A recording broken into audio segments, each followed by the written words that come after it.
Tayo nagluluto ng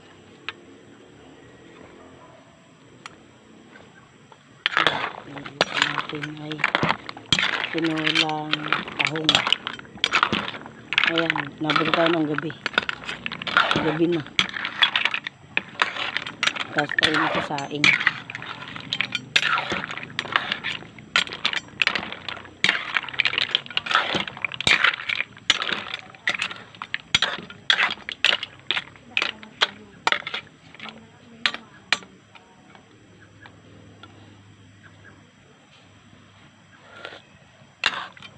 Sarap.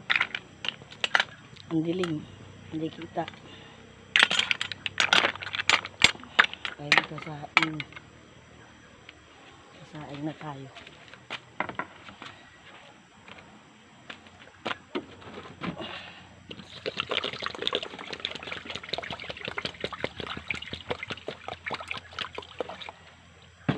Kasaing tayo.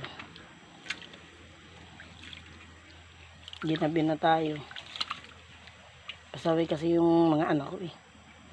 Takbuhan sa gubat eh, madilim na. Sigaw ako ng sigaw. Ginabi na tuloy ako sa katatawag.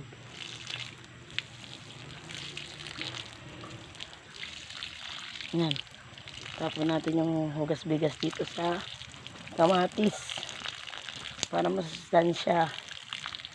Yan, tatabay ang kamatis. Yan, binubuksan natin ang pinaghugasan ng bigas. Yan. Tapos tayo magsasaklang na sa rice cooker na lang kasi para mabilis makaluto. Gabi na kasi. Ginabi na ako eh. Kasi tawag ako ng tawag sa mga bata. Gabi na kasi, takbuhan pa ng takbuhan sa gubat eh.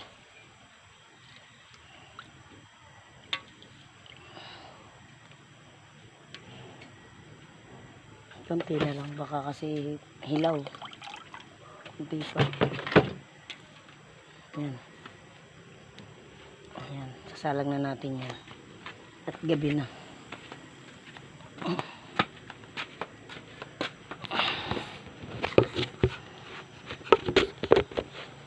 Alam mo na tayo. Ito sa rice cooker.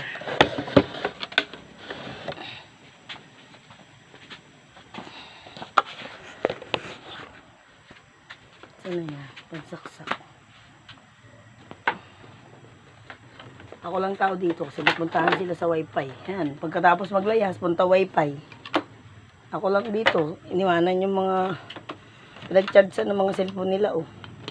Mga nakasaksak. Wala namang cellphone nakasaksak. Puro charger. Yan.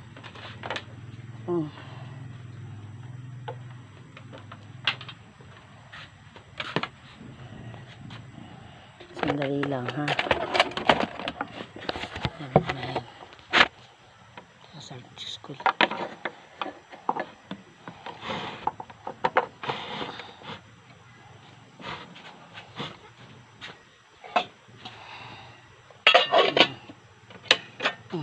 Kumukulo na yung ating, ayan, nagsaing na ako sa rice cooker kasi gabi na, baka tagal maluto pag dun pa sa labas. Nakasak lang na kasi ako ng ulam dun. Dito na lang yung sinaing. Ayan. Ayan yung aking ulam. Kumukulo na kaya. Ayan, ito na kulo na. Papakuluin na lang ito. Tagal nga kumulo eh. Pag dito pa ako nagsaing ay baka matagal di maluto.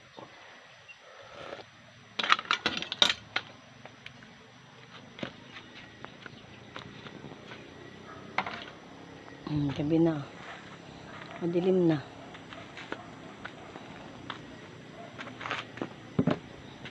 Sige mga guys, dito na lang po ang update ko. Bukas ulit.